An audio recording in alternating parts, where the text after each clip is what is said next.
Hello, I'm Daryl Sturt, and this is a brief introduction to the cover of my monograph. As you can see, it's published by Routledge. It's in the Routledge Advances in Translation and Interpreting Studies series as volume number 50. In that series, it's entitled Indigenous Cultural Translation, a thick description of Saedic ballet, where the Q there is a uvular stop. It's kind of like a K, except pronounced farther back in your mouth.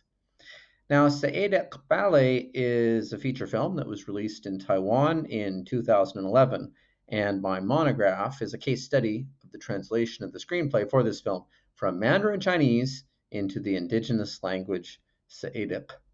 But don't worry if you haven't seen the film. Don't worry if you haven't heard of the film. You don't have to have watched the film to appreciate my book, which is about how indigenous peoples, like the Saedic, might regard themselves as citizens of settler states like Taiwan and as inheritors and translators of indigenous cultural traditions. Now, the cover design I think is quite distinctive, and I chose it for three reasons. Firstly, the red color is appropriate for the cover of a book about a film that is full of blood and gore, but it's also full of cherry blossoms. There's a lot of cherry blossom imagery in the film, which I discuss in chapter 4 of the monograph. Secondly, the triangles, which combine to form larger triangles. These triangles remind me of the alpine topography of central Taiwan, where the film is set. Thirdly, the triangles pair up to form diamonds. And these diamonds remind me of the diamond pattern of a style of weaving, which you can see on the right-hand side called midi.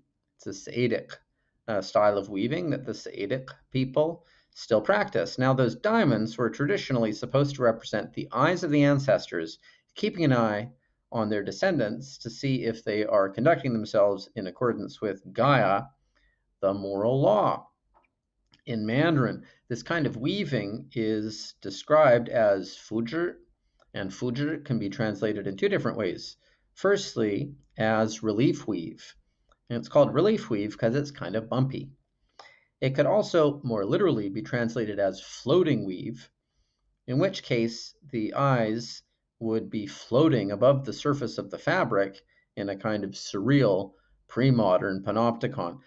Now, the panopticon was Jeremy Bentham's idea for a prison.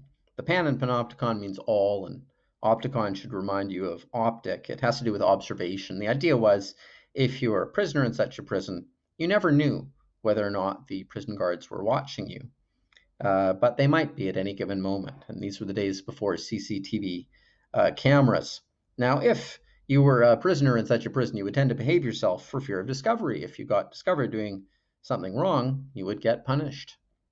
According to Michel Foucault, in modern times, we have all internalized the panopticon. So instead of prison guards observing prisoners in a prison, we are all observing ourselves to make sure that we are behaving ourselves. And Michel Foucault associated this with modernity, and he described it as discipline. It seems to me he has overdrawn the distinction between pre-modern punishment and modern discipline, and that peoples like the Saedic, even in pre-modern times, might have had analogs to discipline. In fact, I think that Gaia, the moral code or moral law, is a legitimate translation of discipline. If you were a Saedic youngster 100 years ago or 150 years ago, and you saw your parents or grandparents walking around in midi, and you saw the eyes of the ancestors, you might tend to behave yourself for fear of discovery, for fear of punishment, fear that the ancestors might see.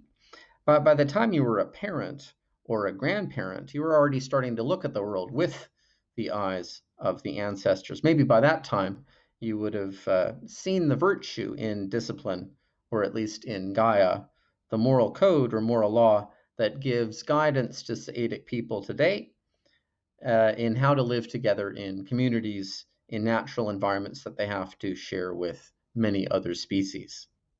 And one of the arguments I make in the book is that we as modern people have a lot to learn from peoples like the Saedic who have been translating their indigenous cultural traditions in modern contexts, translating them into alternative indigenous modernities, where their lives today are modern or postmodern. They're just as modern as you or me. They have smartphones and computers, but their lives are still guided by their understanding of Gaia.